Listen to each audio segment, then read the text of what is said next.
এই চারটি ফল বাচ্চাদেরকে অবশ্যই খাওয়াবেন। ১ নাম্বার, খেজুর বাচ্চাদের ওজন বাড়ায়, তাই আমরা সকলেই চেষ্টা করব খেজুর খাওয়ানো। নাম্বার ২, কমলা লেবু বাচ্চাদের রুচি বাড়ায়, ওই জন্য বাচ্চাদেরকে মাঝে মধ্যে কমলা লেবু খাওয়াবো। এটি খাওয়ালে বাচ্চাদের রুচি বাড়ে। ৩ নাম্বার, আপেল এবং পেঁপে বাচ্চাদের হজম শক্তি বৃদ্ধি পায়, তাই আমরা প্রত্যেকটা বাচ্চাকে চেষ্টা করব আপেল এবং কমলা লেবু বাচ্চাদেরকে খাওয়ানো। ৪ নাম্বার, কলা এবং আঙ্গুর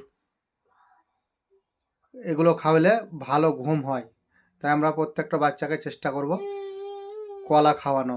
মাঝে মধ্যে কলা এবং আঙ্গুর খাওয়াবো, তাহলে কী হবে, ঘুমটা ভালো হবে।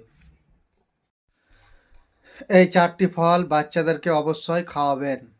১ নাম্বার, খেজুর বাচ্চাদের ওজন বাড়ায়, তাই আমরা সকলেই চেষ্টা করব খেজুর খাওয়ানো।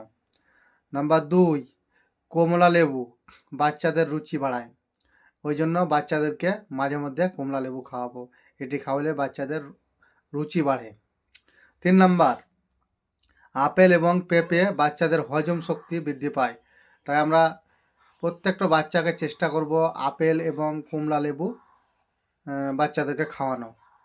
৪ নাম্বার, কলা এবং আঙ্গুর এগুলো খাওয়ালে ভালো ঘুম হয়, তাই আমরা প্রত্যেকটা বাচ্চাকে চেষ্টা করব কলা খাওয়ানো। মাঝে মধ্যে কলা এবং আঙ্গুর খাওয়াবো, তাহলে কী হবে, ঘুমটা ভালো হবে।